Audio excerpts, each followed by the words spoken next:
Students, will continue from where we left. Okay, that is the Mendelian experiment which we are still doing. Okay, now when the P plants, we are showing two different characteristics together. Okay, suppose we have got tallness and roundness.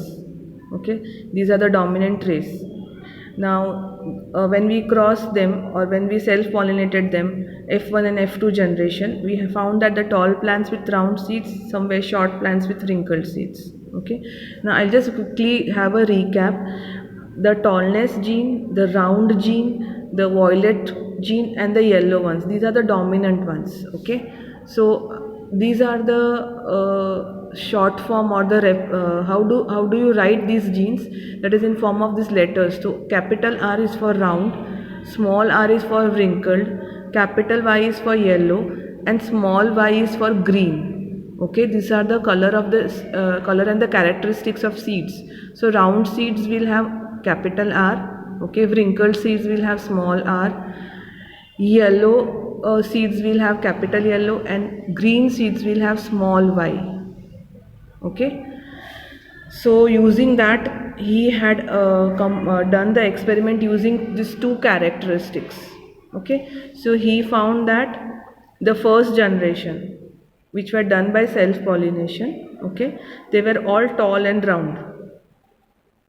But the second generation, they were tall with round, some were short with wrinkled. Okay, so they have new combinations. Okay, thus this tallness and shortness traits and the round and wrinkled traits are inherited independently. Now if you can just go through this experiment which he had done, he had taken two seeds with RR and YY, this is round and green, and small RR and YY, that is wrinkled and yellow. And then he had self-pollinated these seeds. You had this is the first generation, where you have got capital R and small y, where here you have got small r and capital Y. Okay, so because of this capital R, this is green. Okay, round, and because of this small r, it is wrinkled, and because of the capital Y, it is yellow. Okay, again you can refer to this, why the seeds are of this characteristics. This is round and smooth, this is yellow and wrinkled. So a cross was made between this. Here you have got, when you made the cross between these two, here you have got round and yellow. Okay, again the cross was made between these two, and this is a table. Okay, where he had taken different type of seeds and crossed.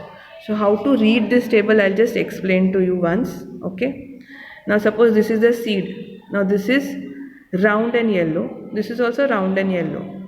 So here we have got R and Y gene.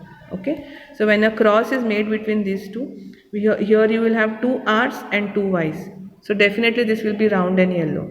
Now here when you have got round, green and round.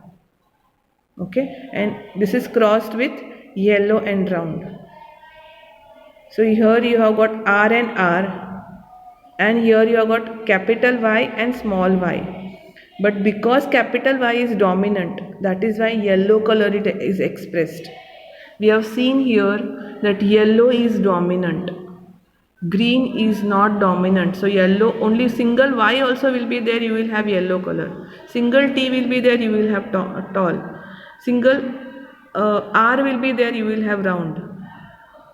Okay, so if you see the dominant genes, only one, if it is only one is also there, it will be expressed.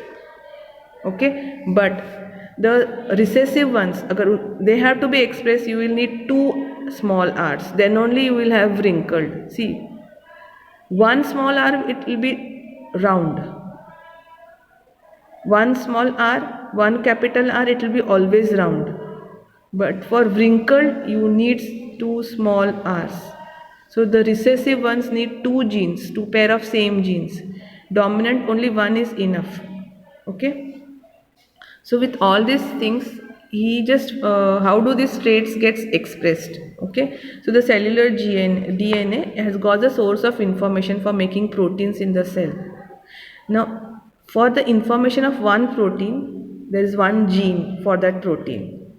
Okay, so if you want a character of round, the round, you will have a gene for that round, which is made by a protein. Okay, so suppose we take tallness as a character. Now the plant hormones that can trigger the growth, this plant height is just depending on the particular plant hormone. The amount of plant hormone will depend on the efficiency of making it. So if the enzyme works efficiently, a lot of hormone will be made and the plant will be tall.